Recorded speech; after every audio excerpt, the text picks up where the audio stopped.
If you are a senior professional, you need to listen to this. Most people think consulting is something you fall into after a layoff. It isn't.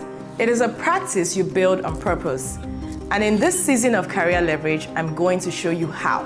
If you'd rather have the whole system in one place instead of piecing together episode by episode, the Executive Edge course is linked below. Now let's get into it. The government of Canada spends approximately $22 billion a year on professional services contracts. Roughly a quarter of that flows through information technology, healthcare, construction projects, and of course, various transformational work. This is the kind of work senior independent consultants would typically do. And yet, the typical senior independent in this country has never won a federal contract directly. They have never been on a standing offer. They have never bid on a task-based informatics professional service request. They've never even seen the inside of a Buyandsell.gc.ca portal. This is not because federal work is inaccessible. It is because the procurement system is closed in a specific way. And if nobody has ever explained the map to you, you wouldn't know where to start. Today, we open up the map. I'm Kes Edafiogo, and this is Career Leverage. And in today's episode, this is the one I wish someone had recorded for me when I started back then. Welcome to Career Leverage, and this is episode 6. And it's the first of 2 deep dives into specific corners of the Canadian consulting market. Today, federal government procurement. Next episode, Big 5 bank vendor management. If you're a senior consultant in this country, these are the 2 primary buyer ecosystems for services, and they each have their own logic. I'll be honest here, I work in this space. I have held active federal reliability clearance for years, and I've also delivered on programs at the federal level and within Ontario provincial governments. I've also worked as both a subcontractor through prime vendors and as a direct supplier. So the information in this episode is what I have learned by being inside the system, not by reading a white paper about it. So 3 things we'll cover. 1, the procurement vehicles you need to understand. Their standing offers, supplier arrangements, and task-based informatics framework. 2, which is probably the more realistic path, is the direct supplier versus the prime vendor, subcontractor versus staffing firm. So you'll see the differences there. 3 is the security clearance prerequisite and how to get and keep it. So let's get into it. Federal procurement in Canada operates primarily through pre-qualified supplier vehicles. When a department needs a consultant, they typically do not put out an open call to the world. They go to one of these vehicles where the suppliers have already been pre-qualified through a competitive evaluation process. And then they call up resources through a much faster mini competition or direct assignment process. 3 vehicles you need to know. The first one is the standing offer. A standing offer is essentially a price list that the government has pre-negotiated with a set of suppliers. When a department needs services that fit into that category in the standing offer, they can issue a call-up against it without going through the competitive procurement process. The dollar value is capped per call-up. Standing offers are administered through the Public Services and Procurement Canada, which used to be called Public Works. The second one is supply arrangements. A supply arrangement is a non-binding agreement with a set of pre-qualified suppliers that establishes terms and conditions for future procurement. Unlike a standing offer, the prices are not fixed upfront. Each individual contract under a supply arrangement goes through what we call a mini competition among other pre-qualified suppliers.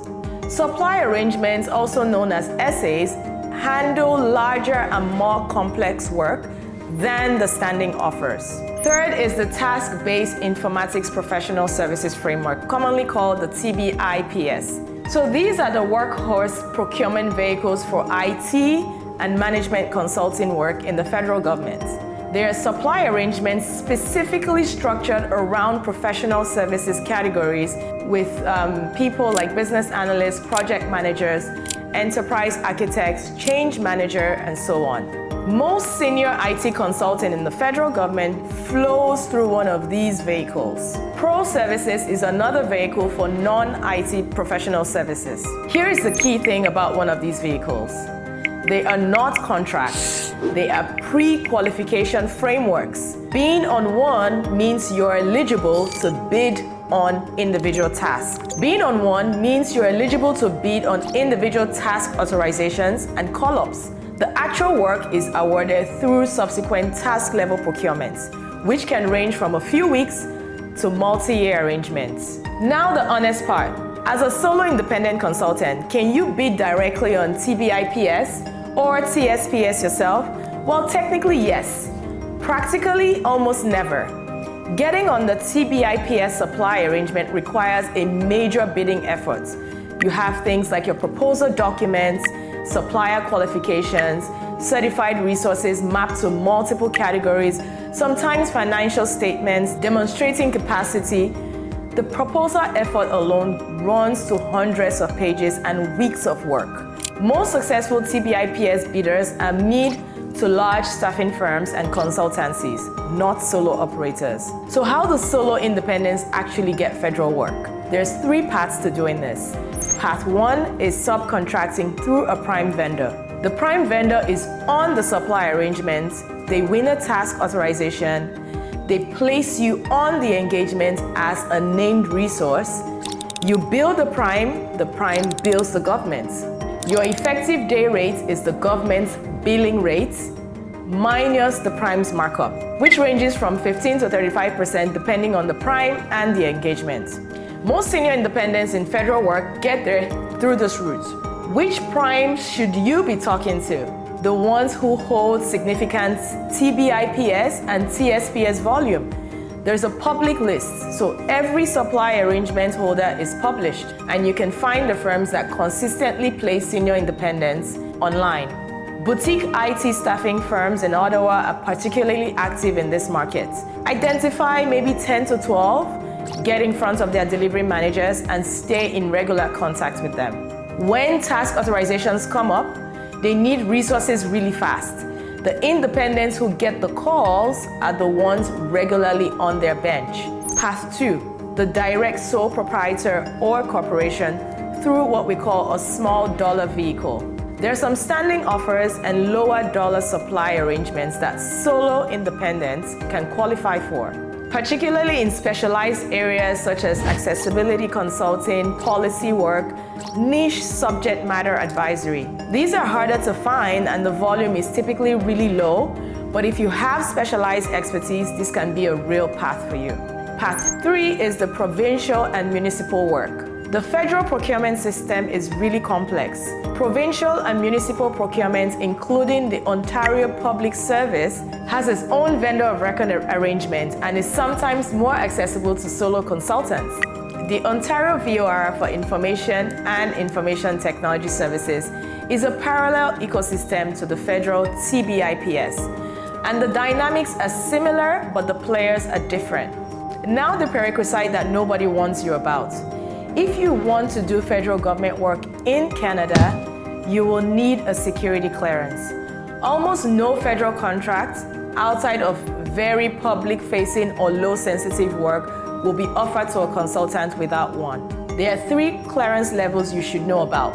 Reliability status, which is the entry-level clearance, and this covers about 80% of consulting work. Secret clearance, which is required for work involving classified information. And the highest level is the top secret, which is required for work involving more sensitive classified information, including things like some intelligence and national security contexts. The clearance process takes time. Reliability takes about 4 to 12 weeks to process. Secret can take about 6 to 9 months, and top secret can take over a year. You cannot start a federal engagement until your clearance is granted, and you cannot start the clearance process without a sponsor. The sponsor is typically the prime vendor or the engaging department. The most important thing to understand about clearance is that it is portable, but only if you maintain it. Once granted, your clearance is tied to a sponsor. If you finish your contract and you do not move to another sponsor engagement within a certain window, typically 2 years for reliability, depending on the department, your clearance can lapse and you have to start the process all over again. If you're coming out of a federal job or federal consulting engagement and you already hold a clearance, the most important business development action you can take is identify your next clearance eligibility engagement before that window lapses. We'll go deeper in the clearance retention in episode 8, but for now, if you have it, protect it. And if you don't have it and you want federal work, get on the path to obtain it as soon as possible, because it typically takes some time, which usually means signing with a prime vendor who will sponsor your application. Federal government work is one of the most stable and well-paid, intellectually serious consulting markets in Canada, but it is a closed system. You do not break in by sending a cold email to a department director. You break in by getting on the bench of 2 or 3 credible prime vendors holding an active clearance and being known and trusted by people inside the system. This is a 6 to 12 month build to obtain your clearance, so start now, not the week after you give notice, now. The show notes for this episode will include a list of the major TBIPS and TSPS prime vendors operating in Ottawa and across federal departments, with notes on which ones are more active in placing senior independents. Use it as your prime vendor outreach lists. And if you have specific questions about your fit for federal procurement, particularly around clearance, your role or categories, or which primes to approach for your profile, send me a message on LinkedIn. I'll be happy to help where I can.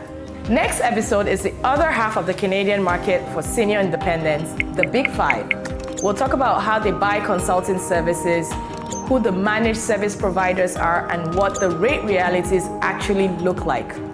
That's in episode 7. I'm Kese Dafiago, and this has been Career Leverage.